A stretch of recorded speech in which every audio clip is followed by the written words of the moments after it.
The grand ballroom of Ravensholm Palace sparkled under 1,000 crystal chandeliers.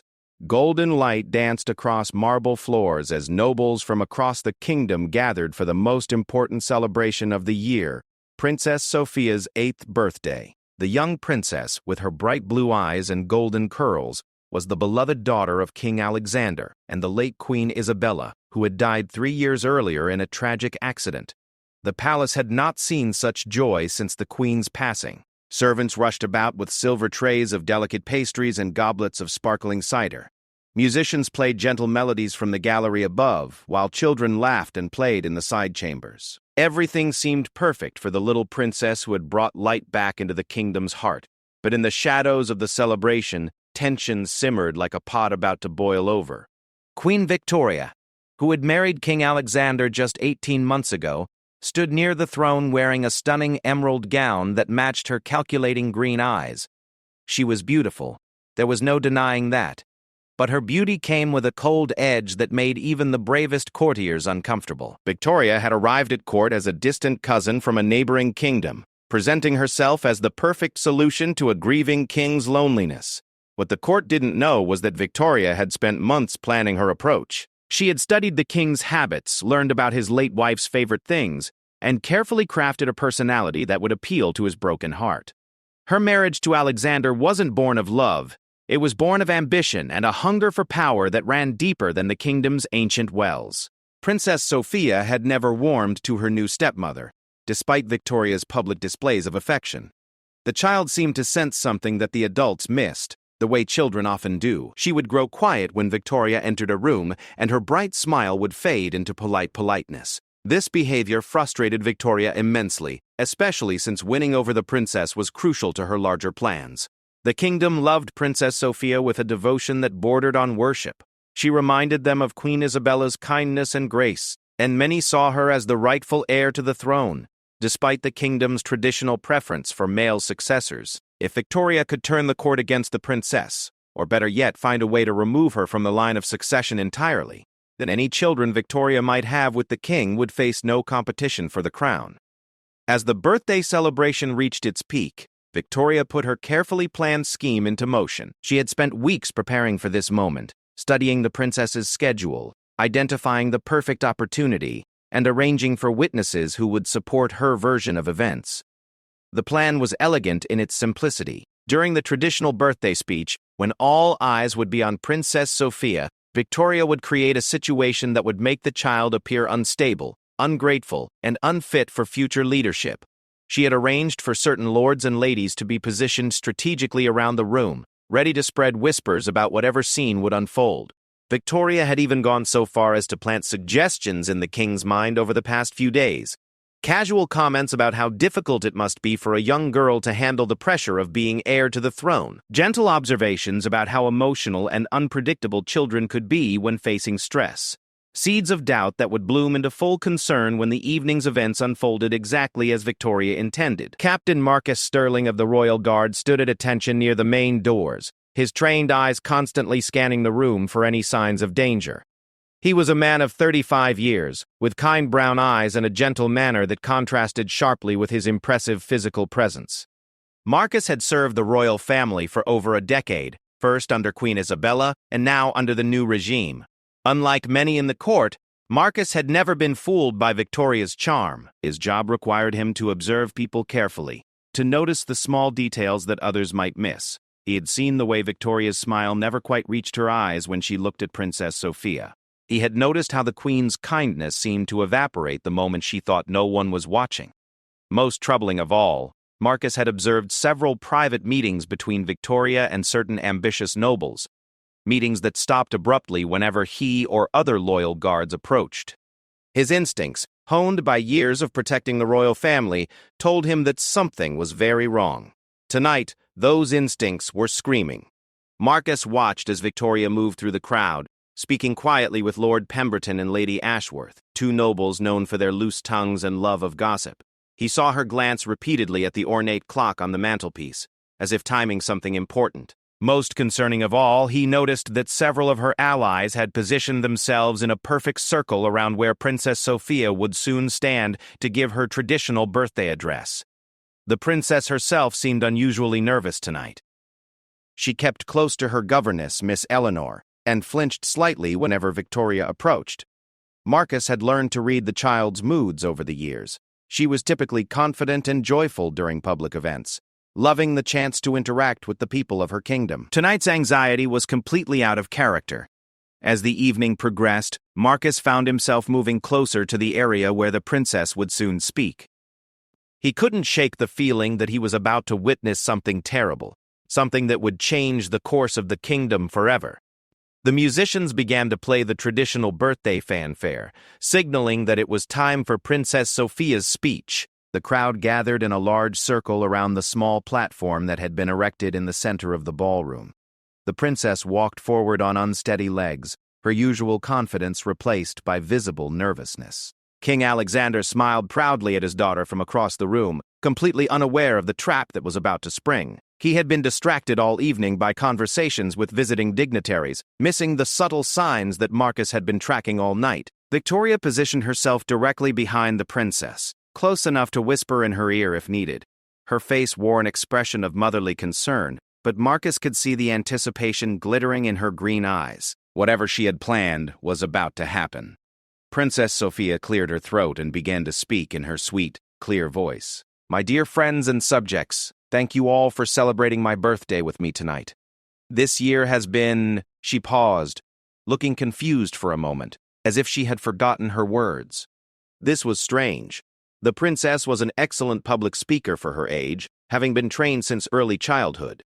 Victoria leaned forward slightly, and Marcus saw her lips move as if she was whispering something to the child. Princess Sophia's face went pale and her hands began to tremble. I want to thank my stepmother, Queen Victoria, for..." The princess started, then stopped again, looking even more distressed. Marcus began moving closer, his hand instinctively moving toward his sword. Something was very wrong. Victoria's whispered words became more urgent, and Marcus could see the princess's distress growing by the second. Whatever the queen was saying to the child was clearly upsetting her greatly. Suddenly, Princess Sophia's composure cracked entirely. Tears began streaming down her face, and she started backing away from Victoria with obvious fear. "No!" the princess cried out, her young voice echoing across the now silent ballroom. "I won't say it. I won't lie about Mama." The crowd gasped in shock. Victoria's face immediately transformed into an expression of hurt surprise, as if she had no idea what had caused the child's outburst. "Sophia, darling, what's wrong?" Victoria asked loudly enough for everyone to hear, reaching out toward the princess with apparent concern. "I was only trying to help you with your speech." But Princess Sophia recoiled from her touch, as if Victoria were on fire. "You told me to say Mama was weak. You said I had to tell everyone she was a bad queen. I won't do it." The ballroom erupted in shocked murmurs. This was exactly what Victoria had been hoping for, a public breakdown that would make the princess appear unstable and easily manipulated. The whispered conversations Victoria had planted with her allies immediately began to spread through the crowd. "Poor child, clearly struggling with grief," Lady Ashworth said loudly to those around her. "Perhaps too young for such responsibilities," Lord Pemberton added with practiced concern. Victoria played her part perfectly, looking devastated by the princess's accusations. "Oh, my dear child, I think you've misunderstood something I said. I was trying to help you honor your mother's memory, but Princess Sophia was beyond listening now. 8 years old and overwhelmed by emotions she couldn't fully understand, she did what any frightened child would do. She cried. Great heaving sobs that echoed through the ornate ballroom and pierced every heart present. Marcus had heard enough. His protective instincts combined with his growing certainty that Victoria had orchestrated this entire scene finally overrode his training to remain silent and invisible. The captain stepped forward into the circle, his tall frame and authoritative presence immediately commanding attention. Every eye in the room turned toward him, including Victoria's surprised and slightly alarmed gaze. "Your Majesty," Marcus said, addressing King Alexander directly while positioning himself between Victoria and the sobbing princess. "Perhaps we should continue this celebration in a more private setting. where Princess Sophia can recover from her distress without the pressure of an audience.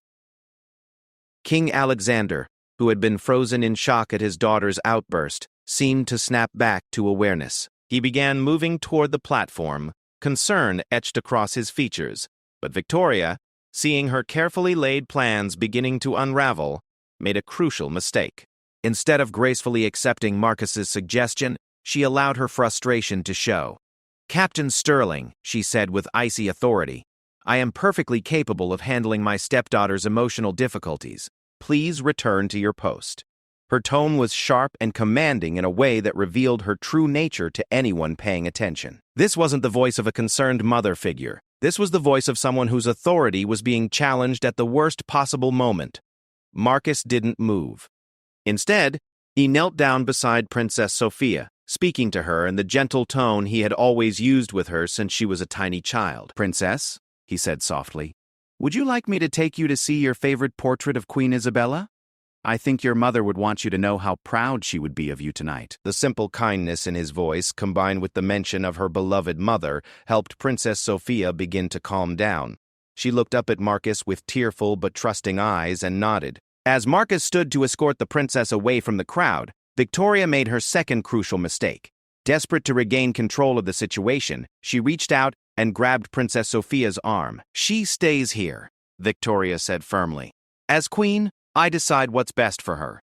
The grip was harder than necessary, and Princess Sophia cried out in pain and surprise. That single moment, a queen causing physical discomfort to a beloved princess in front of the entire court, undid months of careful reputation building. Marcus's response was swift and decisive. He gently but firmly removed Victoria's hand from the princess's arm while positioning himself fully between them. "I'm sorry, Your Majesty," he said in a voice that carried clearly across the silent ballroom, "but my sworn duty is to protect Princess Sophia from any harm. That includes protecting her from situations that cause her distress, regardless of who creates those situations." The implications of his words hung heavy in the air. Marcus wasn't just defying a queen. He was publicly suggesting that the queen herself might be a source of harm to the princess. Victoria's mask finally slipped completely. Her face flushed with anger, and her voice rose to a level that was decidedly unqueenly. "How dare you question my authority? I am the queen of this realm, and you will obey my commands." But it was too late. The court had seen too much, heard too much. The gentle, caring stepmother image that Victoria had spent so long cultivating lay in ruins around her feet. King Alexander finally reached the platform, and the expression on his face showed that he too had begun to see his wife in a new light. The way she had grabbed his daughter, the harshness in her voice, the obvious distress she had caused. None of it matched the woman he thought he had married. "Victoria," the king said quietly, "I think it would be best if we discuss this privately." Marcus took advantage of the moment to gently guide Princess Sophia away from the crowd. As they walked toward one of the side doors, he could hear the whispered conversations beginning behind them. But these weren't the conversations Victoria had planned for. Instead of questioning the princess's stability, the court was now questioning the queen's methods and motives. The very witnesses Victoria had positioned to support her story were now the ones spreading doubt about her character. As Marcus and Princess Sophia reached the doorway, the little girl looked back at the chaos in the ballroom, and then up at the guard who had stepped forward to protect her. "Thank you, Captain Sterling," she whispered. "I was so scared." Marcus looked down at the brave little princess who reminded him so much of her beloved mother, and he made a silent vow. Whatever Queen Victoria was really planning, whatever her true intentions toward this child and this kingdom, he would be watching, and if necessary, he would step forward again.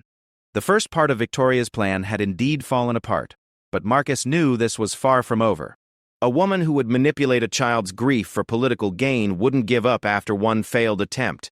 If anything, tonight's failure would only make her more dangerous. As he escorted Princess Sophia to safety, Marcus began planning his next moves. He would need to gather evidence of Victoria's true intentions, find allies he could trust, and, most importantly, ensure that the princess was never again put in a position where she could be manipulated or harmed. The real battle for the kingdom's future was just beginning. 3 days had passed since the disastrous birthday celebration, and Ravensholm Palace buzzed with whispered conversations and worried glances. The servants spoke in hushed tones about the scene they had witnessed, while nobles debated in private chambers about what it all meant for the kingdom's future. Everyone seemed to sense that something fundamental had shifted in the royal household, though few understood the full scope of what was really happening. Princess Sophia had not appeared in public since that terrible night. She remained in her chambers with her governess, Miss Eleanor, claiming to be unwell. In truth, the child was struggling to understand the complex emotions and situations swirling around her. She knew that Queen Victoria was angry with her, but she didn't fully comprehend why her stepmother had wanted her to speak badly about her deceased mother. The princess spent her days reading in her window seat, gazing out at the palace gardens where she used to play with Queen Isabella. Sometimes she would ask Miss Eleanor questions that broke the older woman's heart. Why did Queen Victoria want me to say mean things about Mama? Did I do something wrong at the party? Is Papa angry with me? Miss Eleanor, a kind woman in her 50s who had served the royal family faithfully for 20 years, found herself in an impossible position. She could see the political currents moving around them, but her duty was to protect the child in her care, not to involve her in adult conspiracies. She tried to comfort Princess Sophia while privately worrying about what Queen Victoria might attempt next. King Alexander had been notably absent from court activities since the birthday celebration. He spent long hours in his private study, emerging only for the most essential royal duties. Those who glimpsed him noted that he looked exhausted and troubled, like a man trying to solve an impossible puzzle. The king found himself questioning everything he thought he knew about his second wife. The woman he had married seemed gentle and caring, genuinely interested in helping him heal from Isabella's death and in being a good stepmother to Sophia. But the woman he had seen at the birthday party, harsh, controlling, willing to cause his daughter distress, felt like a stranger. Alexander kept replaying the events of that night in his mind. Victoria's grip on Sophia's arm had been unnecessarily firm. Her voice had carried an edge of cruelty that he had never heard before. Most disturbing of all was his growing certainty that whatever had upset Sophia so terribly had come directly from something Victoria had whispered to her. Captain Marcus Sterling maintained his regular duties, but his attention was sharper than ever. He had positioned trusted guards throughout the palace, particularly around Princess Sophia's chambers, and had begun quietly investigating Queen Victoria's activities since her arrival at court. What Marcus discovered made his blood run cold. Through careful questioning of servants and examination of palace records, Marcus learned that Victoria had been systematically gathering information about the kingdom's military defenses, trade agreements, and political alliances. She had also been conducting secret meetings with representatives from her home kingdom of Blackmore, meetings that had been carefully hidden from King Alexander and his advisors. Most alarming of all, Marcus discovered that Victoria had been secretly corresponding with Lord Roderick Blackwood, a notorious power broker from a rival kingdom known for his ruthless political machinations.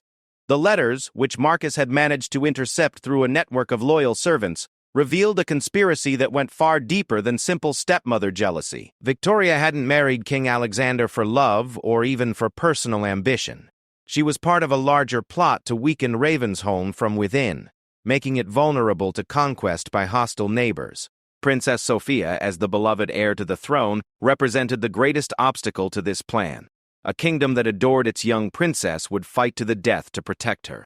But a kingdom that had lost faith in their princess, or lost their princess entirely, would be far easier to conquer. The realization hit Marcus like a physical blow. Victoria wasn't just a cruel stepmother. She was a foreign agent working to destroy the kingdom from within. And Princess Sophia was standing directly in the path of a conspiracy that could topple everything the royal family had built. Marcus knew he had to act quickly, but he also knew he had to be careful. Victoria still held the title of queen, and any accusations against her would need to be supported by undeniable evidence. A single misstep could result in his execution for treason, and then there would be no one left to protect Princess Sophia. Meanwhile, Queen Victoria was far from finished with her schemes. The failure at the birthday party had been a setback but not a defeat. If anything, it had taught her valuable lessons about the obstacles she faced and the strategies she would need to employ. Victoria realized that Captain Sterling posed a significant threat to her plans. His intervention at the party had prevented her from fully discrediting Princess Sophia, and his continued presence around the child made future manipulations difficult. She needed to find a way to remove him from his position without arousing suspicion. Victoria also understood that she had moved too quickly with her first attempt. The shock of her request had caused Princess Sophia to react emotionally rather than comply, drawing unwanted attention to Victoria's methods. Next time, she would be more subtle, more patient in her approach. Most importantly, Victoria recognized that she needed to rebuild her reputation with King Alexander and the court. The harsh woman they had glimpsed at the birthday party needed to disappear, replaced once again by the caring stepmother facade that had served her so well. Victoria began her rehabilitation campaign immediately. She appeared at court functions looking appropriately concerned about Princess Sophia's continued absence, expressing worry about the child's health and emotional state. She spoke privately with various nobles, suggesting that the princess might be struggling more than anyone realized with the pressures of her position. "I'm so worried about dear Sophia," Victoria confided to Lady Margaret during a carefully orchestrated encounter in the palace gardens. "She's been having such difficult episodes lately. The poor child seems to be inventing stories about conversations that never happened. I fear the stress of being heir to the throne is too much for such a young mind." These conversations were designed to plant seeds of doubt about Princess Sophia's mental stability, the same goal Victoria had pursued at the birthday party, but now achieved through gossip rather than public spectacle. If enough influential people began to question the princess's emotional fitness, Victoria wouldn't need to orchestrate another dramatic scene. Victoria also began a subtle campaign to undermine Captain Sterling's credibility. She mentioned to various courtiers how concerned she was about the guard captain's inappropriate attachment to Princess Sophia, suggesting that his protective instincts might be clouding his professional judgment. "Captain Sterling means well," she told Lord Pemberton during a private dinner, "but I worry that his devotion to the late Queen Isabella has made him unnecessarily suspicious of anyone new in the princess's life. He seems to view my attempts to bond with Sophia as threats rather than expressions of maternal care." These comments were designed to reframe Marcus's protective actions as the overreactions of a guard who couldn't accept change in the royal household. If Victoria could convince enough people that Marcus was the problem rather than the solution, she could potentially have him reassigned or dismissed entirely. King Alexander remained largely unaware of these subtle manipulations.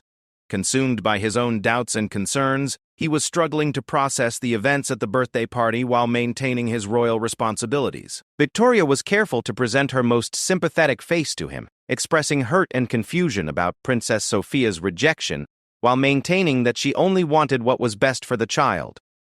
"I don't understand what I did wrong, Alexander," Victoria said during one of their private conversations, allowing tears to gather in her eyes.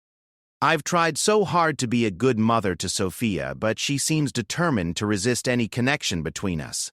Perhaps I'm not the right person to help her heal from Isabella's death."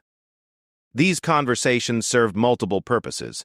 They reinforced Victoria's innocent, caring image, while subtly suggesting that Princess Sophia was the source of the problem. They also planted the idea that perhaps a different approach to the princess's care might be necessary, an opening that Victoria could exploit later. While Victoria worked to rebuild her position, Marcus continued his investigation with growing urgency. He had managed to intercept more correspondence between Victoria and her co-conspirators, and what he learned made him realize that the threat to the kingdom was even more immediate than he had feared. The letters revealed that Victoria was expected to complete her mission within the next few months. The longer she remained at court without achieving her goals, the more likely it became that her true identity and intentions would be discovered. Her handlers were growing impatient, and they had begun to suggest more direct methods if subtlety continued to fail. One intercepted letter was particularly chilling. "If the child cannot be turned into an asset, she must be eliminated as a liability. The kingdom's love for her is too strong to overcome while she remains alive and well. Arrange an accident that will remove her from the succession while generating sympathy for the grieving stepmother." Marcus felt sick as he read these words. They weren't just planning to destroy Princess Sophia's reputation, they were planning to kill her. The guard captain realized that he could no longer work alone. The conspiracy was too large and too dangerous for one person to handle, no matter how skilled or determined. He needed allies, but he had to choose them carefully. The wrong person could expose his investigation and doom both him and the princess. Marcus decided to approach Miss Eleanor first. As Princess Sophia's governess, she had both the access and the motivation to help protect the child. More importantly, Marcus had observed her carefully over the years and was confident in her loyalty and discretion. The conversation took place in Miss Eleanor's private chambers late at night, when the risk of being overheard was minimal. Marcus shared what he had learned about Victoria's true identity and the conspiracy threatening the kingdom, watching as the older woman's face grew pale with horror. "I knew something was wrong," Miss Eleanor whispered. "The princess has been having nightmares about Queen Victoria trying to take away her memories of Queen Isabella. I thought they were just the fears of a grieving child, but perhaps she was sensing more than I realized." Together, they began to plan how to protect Princess Sophia while gathering the evidence needed to expose the conspiracy. They agreed that the child should be kept away from court functions as much as possible, limiting Victoria's opportunities to manipulate or harm her. They also decided to begin documenting everything. Every strange conversation, every suspicious meeting, every piece of evidence that might support their case. Miss Eleanor proved to be a valuable ally in ways Marcus hadn't expected. Her position as governess gave her access to other members of the household staff, and her years of service had earned her the trust of many palace employees. Through careful questioning, she was able to confirm many of Marcus's suspicions and uncover additional evidence of Victoria's deception. The servants, it turned out, had been far more observant than anyone realized. They had noticed Victoria's late-night visitors, her secret correspondence, and the way she behaved differently when she thought no one was watching. Many of them had been troubled by what they observed but hadn't known whom to trust with their concerns. As Marcus and Miss Eleanor worked to build their case, Victoria grew increasingly frustrated with the obstacles in her path. Princess Sophia's continued absence from court made it impossible to attempt another manipulation, while Captain Sterling's increased vigilance made it difficult to operate freely. Victoria realized that she needed to force a confrontation. If she could create a situation where Princess Sophia appeared unstable or dangerous in a more dramatic way than the birthday party incident, she might be able to convince King Alexander that the child needed to be removed from the line of succession for her own safety and the kingdom's stability. The plan Victoria devised was more sophisticated and more dangerous than anything she had attempted before.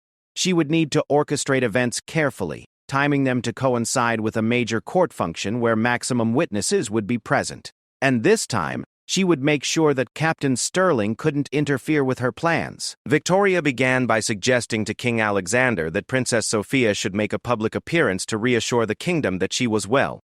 The continued absence of the beloved princess was beginning to concern the people, and rumors were starting to circulate about her health and well-being. "The kingdom needs to see that Sophia is safe and healthy," Victoria told the king during breakfast. "Her absence is creating uncertainty among the people, which could be dangerous for political stability. Perhaps she could attend the Harvest Festival celebration next week?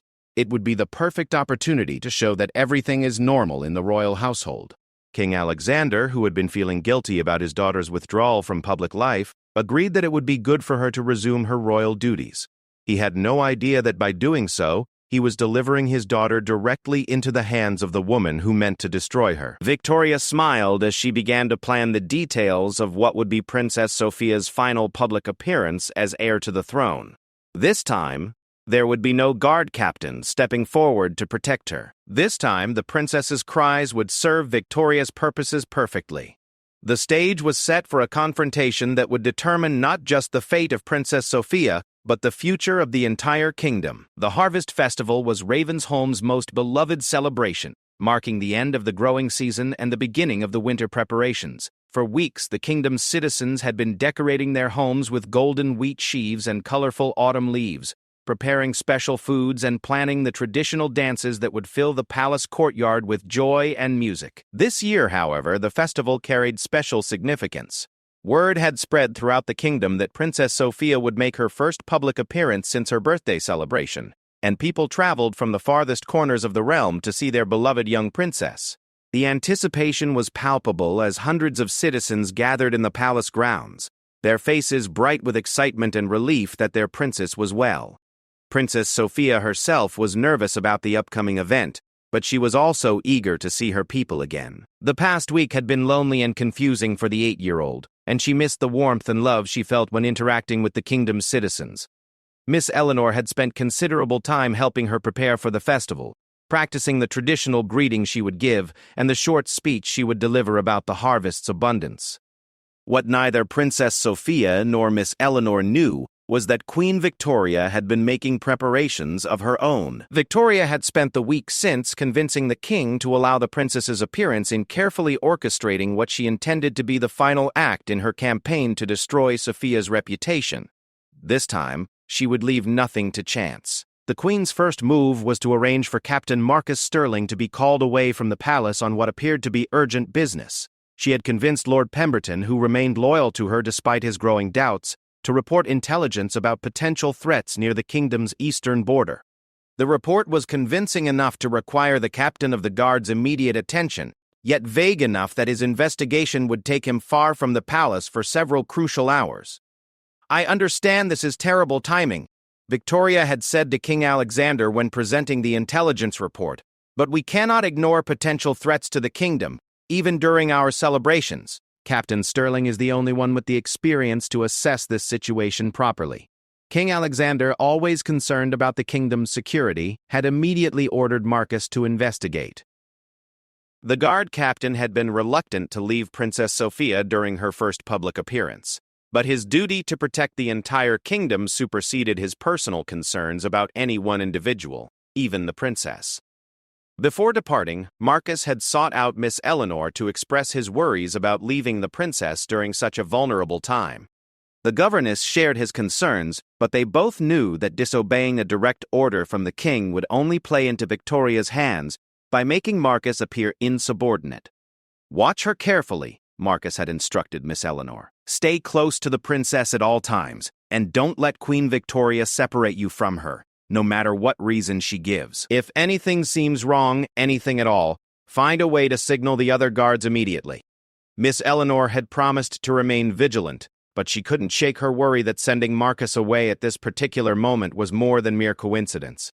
With the guard captain safely out of the way, Victoria moved to the second phase of her plan.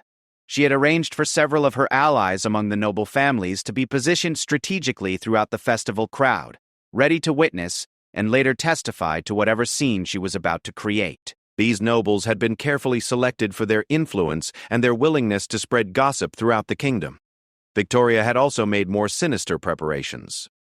Hidden in the sleeve of her festival gown was a small vial containing a clear liquid that would, when mixed with wine or cider, produce symptoms very similar to those of extreme emotional distress: rapid heartbeat, sweating, confusion, and most importantly, dramatic mood changes that could easily be interpreted as mental instability. The Queen's plan was elegantly simple and devastatingly effective. During the festival's traditional toast, she would ensure that Princess Sophia drank from a specially prepared goblet. Within minutes, the child would begin exhibiting behavior that would appear to confirm all the whispered rumors Victoria had been spreading about the princess's mental state. When Princess Sophia inevitably began acting strangely, Victoria would publicly express concern about the child's condition, while privately ensuring that her planted witnesses observed every detail. The sight of the kingdom's beloved princess appearing to suffer from some form of madness would shatter the people's confidence in her ability to rule, while Victoria's caring response would demonstrate her fitness to guide the kingdom's future. Most crucially, this time there would be no Captain Stirling to intervene or ask uncomfortable questions about what was really happening. The morning of the harvest festival dawned bright and clear, with the kind of golden autumn light that made everything seem touched by magic. Princess Sophia woke early, excited despite her nervousness about the day ahead. She spent extra time choosing her dress, a beautiful blue gown that had belonged to her mother, altered to fit her smaller frame, and practicing her speech one final time with Miss Eleanor.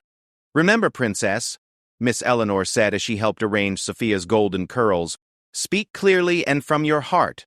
The people love you not because of perfect words, but because of your genuine kindness and care for them." Princess Sophia nodded solemnly, understanding the importance of the day ahead. She knew that many people had traveled great distances to see her, and she was determined not to disappoint them.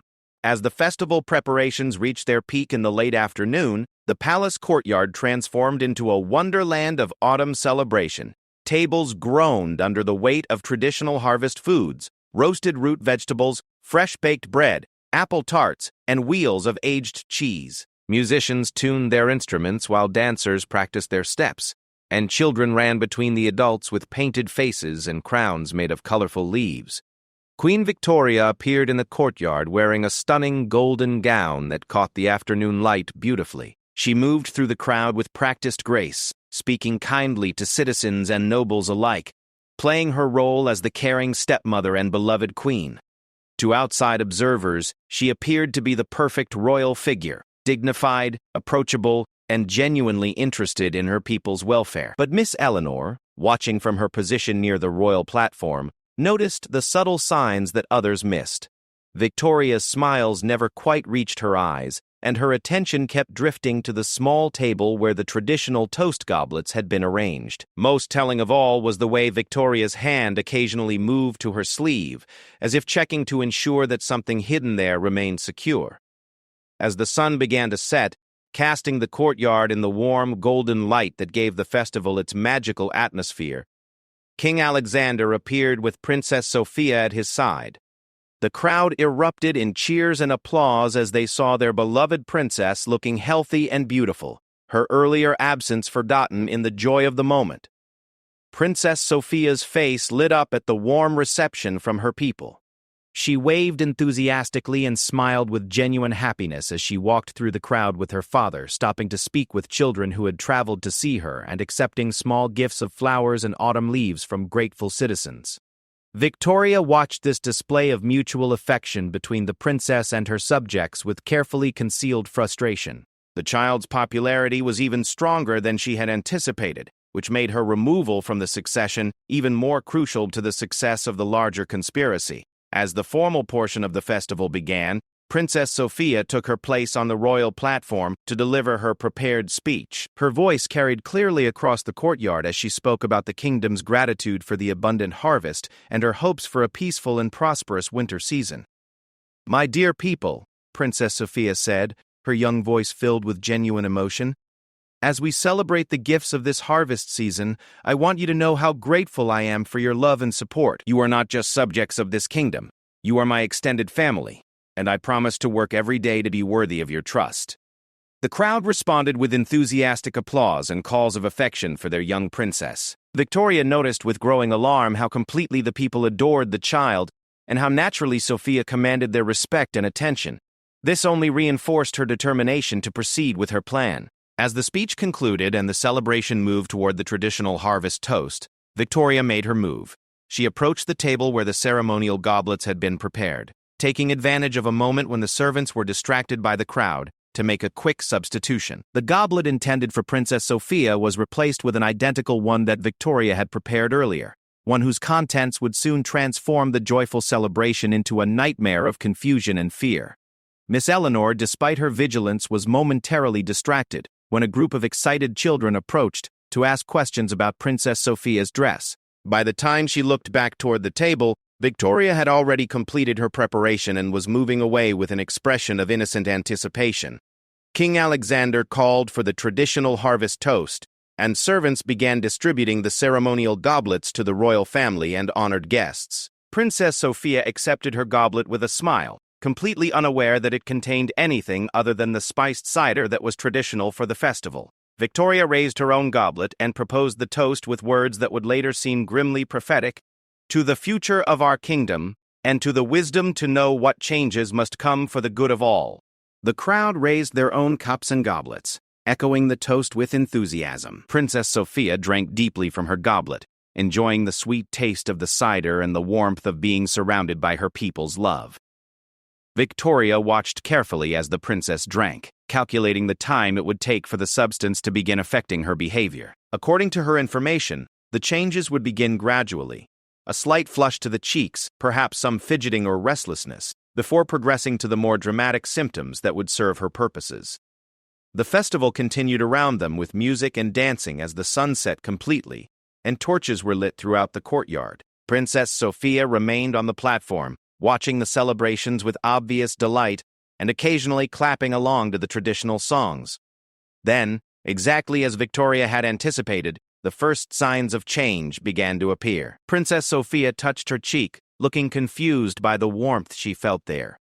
She shifted from foot to foot in a way that was unlike her usual composed public demeanor, and Miss Eleanor noticed that the child's breathing seemed to have become more rapid. Victoria moved closer to the platform, positioning herself to appear concerned about the princess's welfare while ensuring that her planted witnesses had clear views of what was about to unfold. "Are you feeling all right, dear Sophia?" Victoria asked loudly enough for nearby nobles to hear, her voice carrying exactly the right mixture of worry and affection. Princess Sophia looked at her stepmother with growing confusion. Her heart was racing in a way she didn't understand, and the cheerful festival scene around her was beginning to seem overwhelming and strange. Colors appeared brighter than they should be. Sounds seemed louder, and most disturbing of all, she was beginning to feel a creeping sense of fear without knowing why. I feel strange," Princess Sophia admitted, her young voice carrying uncertainty that was completely at odds with her usual confidence. Victoria immediately stepped onto the platform, playing her role as the concerned stepmother perfectly. "Oh, my dear, you look quite flushed. Perhaps you're feeling overwhelmed by all the excitement. Let me help you." But as Victoria reached toward her, Princess Sophia instinctively stepped back. The same instincts that had warned her about her stepmother during the birthday celebration were screaming even louder now, enhanced by whatever was affecting her system. "No!" Princess Sophia said, her voice becoming higher and more distressed. "Something's wrong. Something's very wrong." The crowd had begun to notice that something was happening on the royal platform. The music and dancing continued, but many faces had turned toward the princess with growing concern.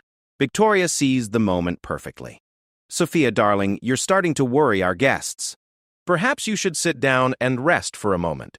But instead of calming down, Princess Sophia's distress was rapidly escalating. The substance Victoria had administered was beginning to reach its full effect, and the child was experiencing symptoms that must have been terrifying for someone so young to endure. "The cup," Princess Sophia said suddenly, her eyes wide with a clarity that surprised Victoria. There was something wrong with the cup. The child wasn't supposed to be coherent enough to make that connection. The substance was meant to create confusion and apparent madness, not enhanced awareness. "Sweetheart, you're not making sense," Victoria said, but there was a slight edge in her voice that hadn't been there before. Princess Sophia looked directly at Victoria with eyes that seemed far too knowing for an 8-year-old child. "You put something in my drink," she said, loud enough for everyone on the platform to hear clearly. "Just like you tried to make me say bad things about Mama. You're trying to hurt me." The accusation hung in the air like a thunderclap. The festival crowd had gone completely silent, and all eyes were now focused on the unfolding drama between the young princess and her stepmother. Victoria realized that her plan was going terribly wrong. Instead of appearing mad or unstable, Princess Sophia was making direct and coherent accusations that, if believed, would destroy Victoria completely. In desperation, Victoria played her final card. She allowed tears to spring to her eyes and reached out toward the princess with apparent heartbreak. "Oh, Sophia, the stress has clearly been too much for you. You're imagining things that simply aren't true. Everyone can see how upset and confused you are." But Princess Sophia, despite whatever was affecting her physically, remained mentally sharp enough to see through the performance. "You're lying," she said with a conviction that carried across the silent courtyard.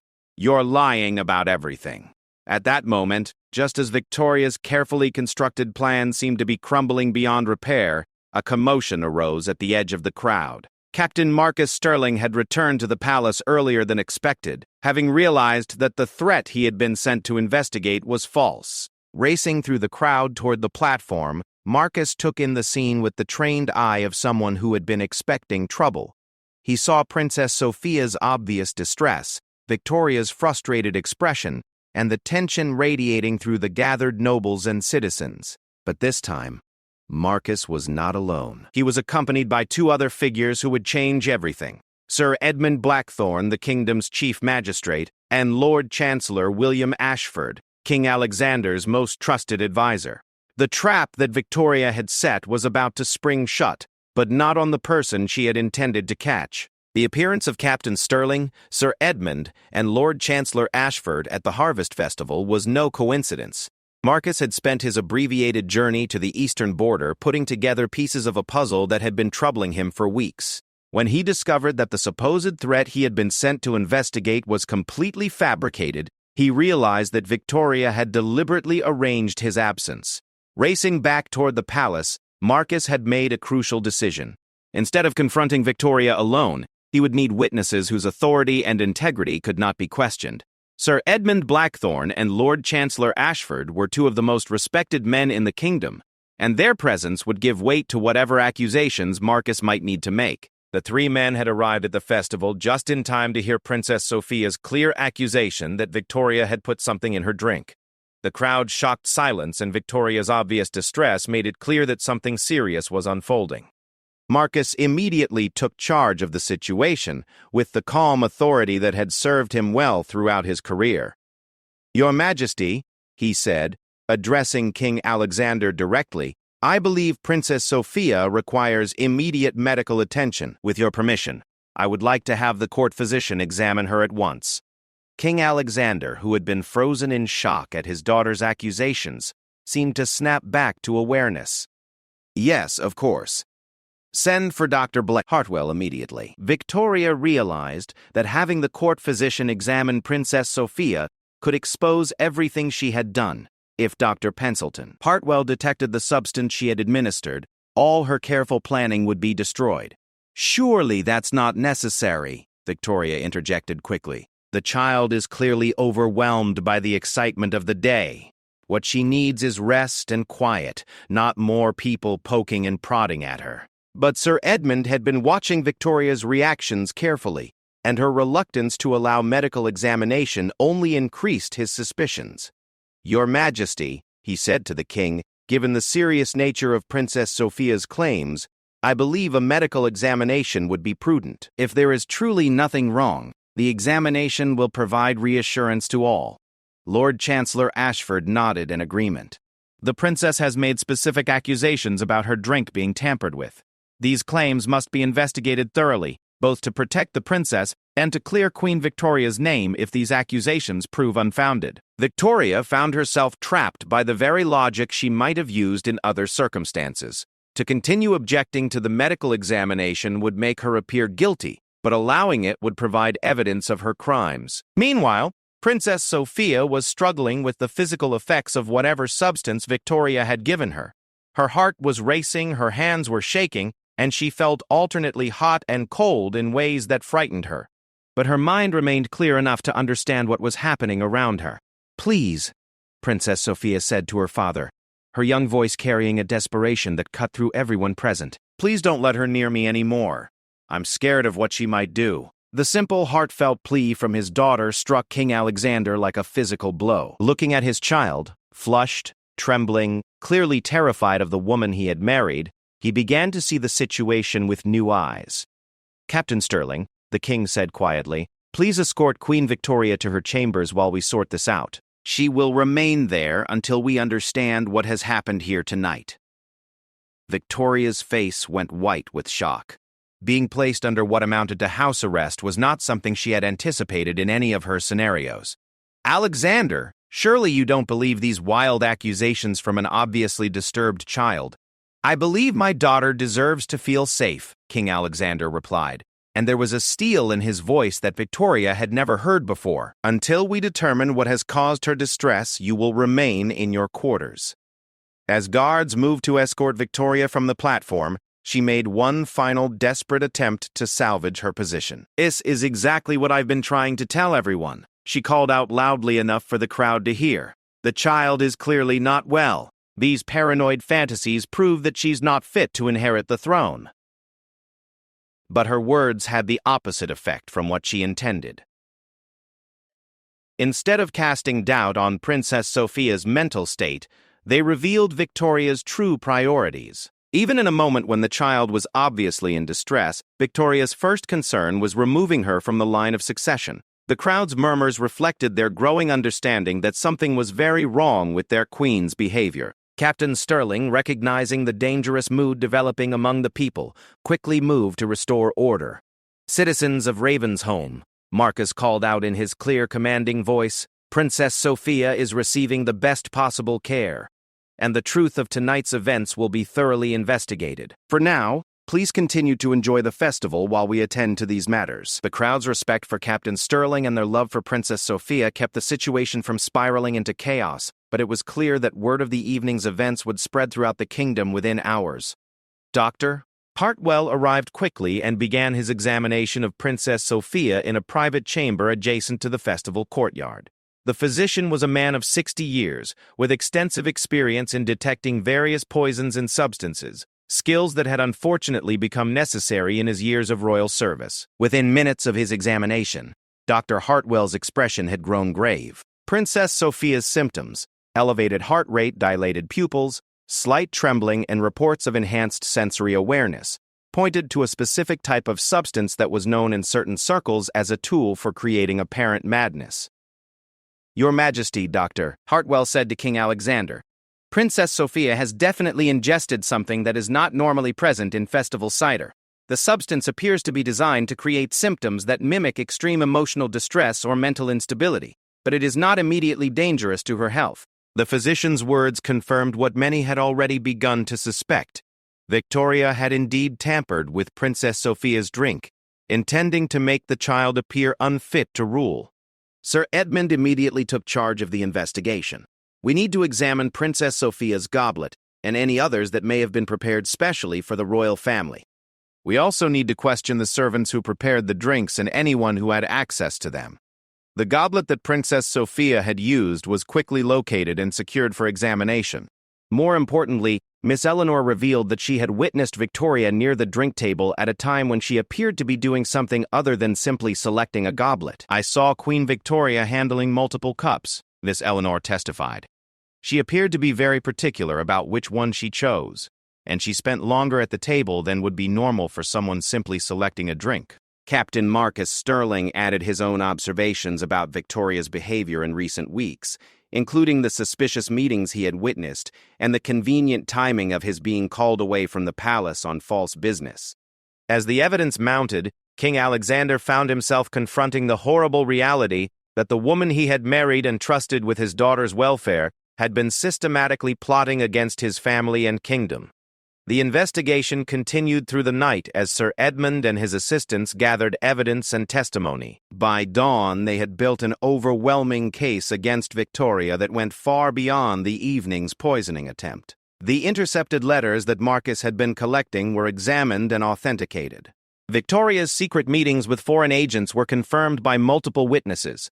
Most damning of all, a search of Victoria's private chambers revealed additional supplies of the substance she had used on Princess Sophia, along with detailed plans for various scenarios involving the princess's removal from the succession. Among Victoria's papers, investigators found correspondence that revealed the full scope of the conspiracy against Ravensholm. Victoria was indeed an agent of the neighboring kingdom of Blackmore, and her mission was to weaken Ravensholm's royal family to the point where the kingdom could be conquered with minimal resistance. The plan was sophisticated and long-term. Victoria's marriage to King Alexander had been arranged specifically to give her access to the kingdom's defenses and political structure. Her attempts to discredit or eliminate Princess Sophia were designed to remove the one figure who could rally the kingdom's resistance against foreign invasion. Most chilling of all was a letter from Victoria's handlers indicating that if her subtle approaches failed, she was authorized to arrange accidents for both King Alexander and Princess Sophia, clearing the way for Victoria to rule as regent until Blackmore could complete its takeover. When confronted with this evidence, Victoria abandoned all pretense of innocence. Faced with irrefutable proof of her crimes, she instead attempted to justify her actions as necessary for the greater good. "You have no idea what you've prevented," Victoria said defiantly when brought before King Alexander and his advisors. "Ravensholm is weak and isolated. Under Blackmore's guidance, this kingdom could have prospered as part of a larger, stronger empire." "And my daughter?" King Alexander asked quietly. "Would have been treated well as long as she accepted her new role," Victoria replied without emotion. "Children adapt quickly to new circumstances." The cold calculation in Victoria's voice as she discussed his child's fate finally shattered any remaining doubt King Alexander might have had about her true nature. Princess Sophia, who had recovered from the effects of the substance by the following morning, was brought to hear Victoria's confession. The child listened with the solemn attention of someone far older than her 8 years as the full scope of Victoria's betrayal was revealed. When Victoria finished speaking, Princess Sophia looked directly at her stepmother and said with quiet dignity, "I forgave you for being mean to me because I thought you were just sad about something. But you tried to hurt Papa and our whole kingdom. That's not something I can forgive." Victoria's face showed no remorse, only frustration that her plans had been discovered. "You're just a child. You understand nothing about the realities of power and politics." "I understand that you lied about everything," Princess Sophia replied. "And I understand that real queens protect their people, they don't hurt them." Sir Edmund formally charged Victoria with treason, attempted poisoning, conspiracy against the crown, and espionage on behalf of a foreign power. Under the laws of Ravensholm, any of these charges alone carried the death penalty. King Alexander, however, found himself reluctant to order the execution of someone he had once loved, even knowing what she had done. Instead, he chose a punishment that would effectively remove Victoria as a threat while allowing her to live. "You will be stripped of all titles and holdings," the king declared. "You will be escorted to the border and exiled from Ravensholm permanently.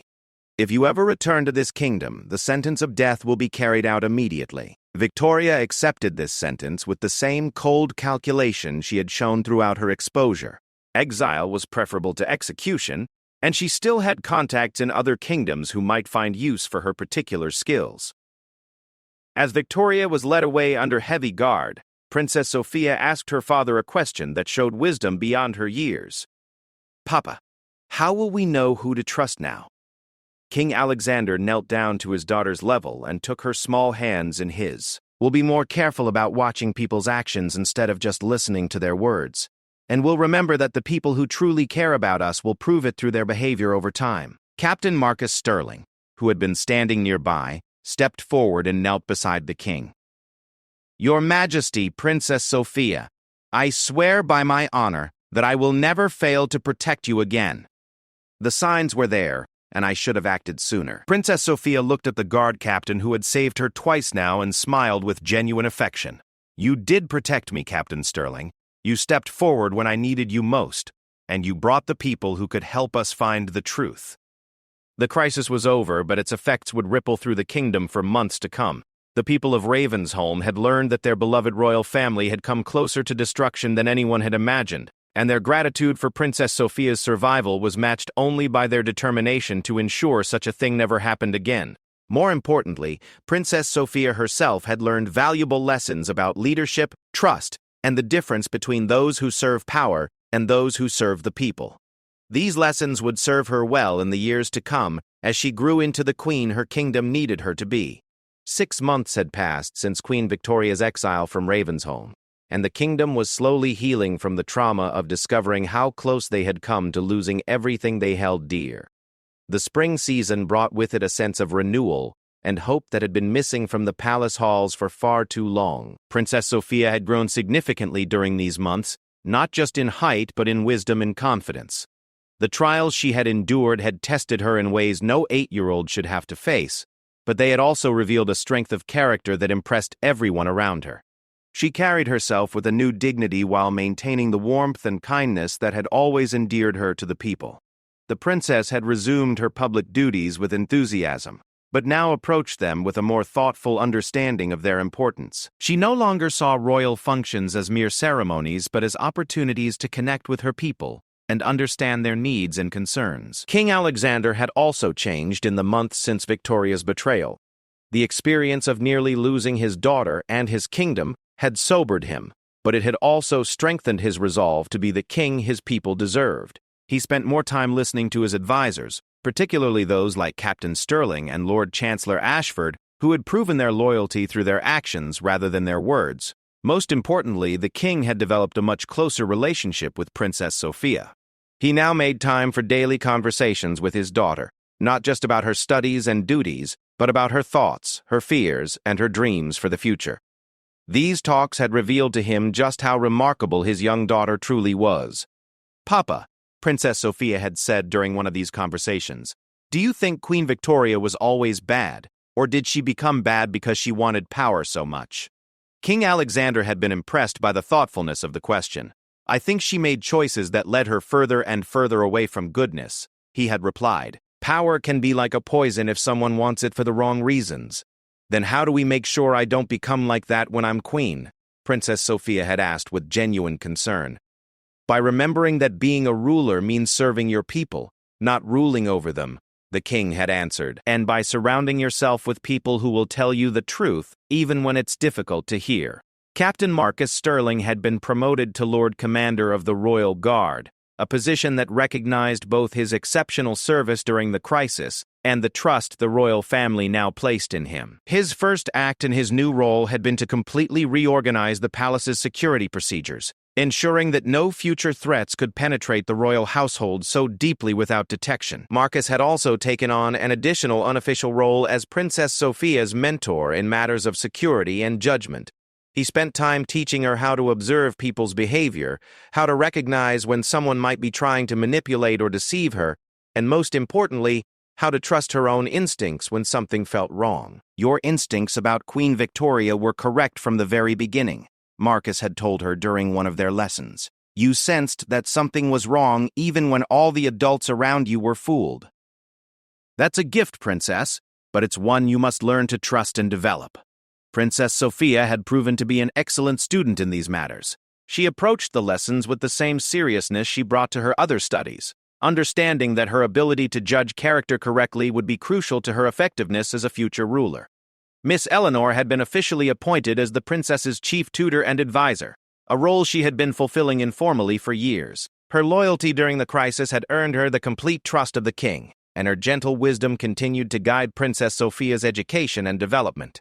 Under Miss Eleanor's guidance, Princess Sophia's education had expanded to include subjects that previous generations of royal children had not typically studied. She learned about the kingdom's economy, its relationships with neighboring countries, and the daily lives of common citizens. This broader education was designed to prepare her for the complex realities of ruling in an increasingly complicated world. The people of Ravensholm had rallied around their royal family with a devotion that was stronger than ever. The revelation of how close they had come to losing Princess Sophia had made them realize just how precious she was to them, and their love for her had deepened into something approaching reverence. Citizens from all corners of the kingdom had sent gifts and letters expressing their support for the princess and their gratitude for her safety. These tokens of affection filled several rooms in the palace, and Princess Sophia made a point of personally reading as many of the letters as possible. Listen to this one, Miss Eleanor, Princess Sophia had said one afternoon, reading from a letter written by a farmer's daughter. She says that hearing about how brave I was during the festival made her feel brave enough to stand up to some older children who were being mean to her younger brother. Isn't that wonderful? Miss Eleanor had smiled at the princess's delight in hearing how her example had inspired others. It was clear that even at such a young age, Princess Sophia was beginning to understand the responsibility that came with being a symbol of hope and strength for her people. The investigation into Victoria's conspiracy had revealed connections to several other kingdoms that had been plotting against Ravensholm's independence. King Alexander had used this information to strengthen diplomatic relationships with friendly neighbors while taking defensive measures against potential threats. These diplomatic efforts had been remarkably successful, partly because other kingdoms were impressed by how effectively Ravensholm had detected and neutralized the threat from within. Princess Sophia had even been included in some of the diplomatic discussions, giving her early exposure to the complexities of international relations. During one such meeting with ambassadors from a friendly neighboring kingdom, Princess Sophia had surprised everyone by asking, "How can we tell the difference between people who want to be our friends because they like us, and people who want to be our friends because they want something from us?" The question had led to a thoughtful discussion about the nature of diplomatic relationships, and the visiting ambassadors had been impressed by the young princess's ability to grasp such sophisticated concepts. The palace itself had undergone significant changes in the months since Victoria's exile. The rooms that had been hers were transformed into a library and study center where Princess Sophia could continue her education. The formal portraits of Victoria were removed and replaced with historical paintings depicting the kingdom's greatest moments of triumph and unity. More importantly, the atmosphere of the palace had changed completely. The tension and unease that had permeated the halls during Victoria's time had been replaced by a sense of purpose and hope. Servants went about their duties with renewed pride, knowing they served a royal family that had proven worthy of their loyalty. Princess Sophia had also insisted on establishing new traditions that would help prevent future deceptions. She proposed the creation of a truth council, made up of trusted advisors, guards, and even common citizens who would have the responsibility of bringing any concerns about the royal family's safety directly to the king's attention. If Captain Sterling and Miss Eleanor hadn't been brave enough to investigate Queen Victoria, Princess Sophia had explained to her father, "We might never have learned the truth. We need to make sure that good people always feel safe telling us when they think something is wrong." The Truth Council had been established with great ceremony, and its members took their responsibilities seriously. They met monthly to discuss any concerns about the kingdom's security, and their reports were always given careful consideration by the king and his advisors. As Princess Sophia's 9th birthday approached, the kingdom began preparing for a celebration that would be very different from the previous year's traumatic event. This time, the focus would be entirely on joy and hope for the future, with no undercurrents of manipulation or hidden agendas. Princess Sophia had requested that the celebration be used as an opportunity to honor all the people who had helped protect the kingdom during the crisis. Special recognition would be given to Captain Sterling, Miss Eleanor, Sir Edmund, and Lord Chancellor Ashford, but she also wanted to acknowledge the servants and citizens who had provided crucial information and support. "I want everyone to understand that protecting our kingdom isn't just the job of kings and guards," Princess Sophia had explained. "It's something we all have to do together." The princess had also decided to use her birthday speech to address the people directly about the lessons she had learned from the previous year's experiences. She wanted to reassure them that she understood the responsibilities she would someday inherit, and that she was committed to serving them with wisdom and integrity. In the weeks leading up to the celebration, Princess Sophia worked carefully on her speech with Miss Eleanor and her father. The words needed to be appropriate for a 9-year-old to deliver, but they also needed to convey the gravity of her commitment to the kingdom's welfare. "My dear people," the speech began, "last year at my birthday celebration we learned that sometimes people we trust might not deserve that trust. It was a frightening time for all of us, but it also taught us important lessons about the strength we have when we work together." The speech went on to thank everyone who had helped protect the kingdom and to promise that the royal family would never again take the people's loyalty for granted. Most importantly, it established Princess Sophia's vision for the kind of ruler she intended to become. "When I am queen," the speech concluded, "I want to be the kind of ruler who listens more than she speaks, who serves more than she commands, and who never forgets that a kingdom's greatest treasure is not its gold or its castles, but the trust and love of its people." As the day of the celebration approached, Captain Sterling worked with his guards to ensure that security was perfect while remaining invisible to the guests. The lessons learned from Victoria's infiltration had been applied to create protective measures that would prevent any future threats without diminishing the joy of the occasion. Miss Eleanor had spent considerable time helping Princess Sophia prepare not just her speech, but her emotional readiness for what might be a difficult day. The previous year's birthday had been traumatic, and it was natural that returning to a similar situation might bring back uncomfortable memories. "Remember, Princess," Miss Eleanor had said, "you are not the same girl who stood on that platform last year. You are stronger, wiser, and surrounded by people who have proven their loyalty. If you feel frightened or overwhelmed at any point, just look for me or Captain Sterling, and we'll help you through it." King Alexander had also taken steps to ensure that this year's celebration would create new positive memories to replace the painful ones from the previous year. He had personally overseen every detail of the planning, determined that nothing would mar his daughter's special day. On the morning of Princess Sophia's 9th birthday, the kingdom awakened to perfect weather and a sense of excitement that had been building for weeks. Citizens traveled from every corner of the realm to attend the celebration, and their faces glowed with genuine happiness for their beloved princess. Princess Sophia herself awakened feeling nervous but determined. She had grown so much in the past year, and she was ready to show her people the young woman she was becoming. More importantly, she was eager to express her gratitude to everyone who had helped protect her and her kingdom. As she prepared for the day's events, Princess Sophia wore a new dress that had been made specifically for this celebration. It was white and gold, colors that symbolized purity and strength, and it had been embroidered with symbols representing all the different regions of Ravensholm. "You look every inch a future queen," Miss Eleanor said as she helped with the final preparations. Princess Sophia smiled at her beloved governess and friend. "I feel like one too," she said with quiet confidence. The celebration that followed was everything the previous year's festival should have been. Princess Sophia delivered her speech with poise and conviction, receiving thunderous applause from a crowd that loved her more than ever.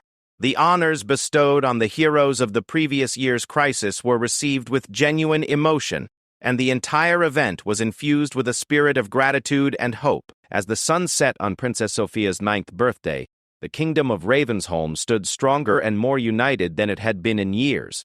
The trials they had endured together had forged bonds between the royal family and their people that would last for generations. Princess Sophia, standing with her father and surrounded by the loyal friends who had saved her kingdom, looked out at her people with eyes that sparkled with determination and joy. She had been tested in ways that would have broken many adults, but she had emerged stronger and wiser, ready to begin the long journey toward becoming the queen her kingdom deserved. The future stretched before them bright with promise, and for the first time in years, everyone in Ravensholm could look forward to that future with confidence and hope. The princess who had once cried in fear now stood tall with courage, and the kingdom that had nearly been lost was reborn, stronger than ever before.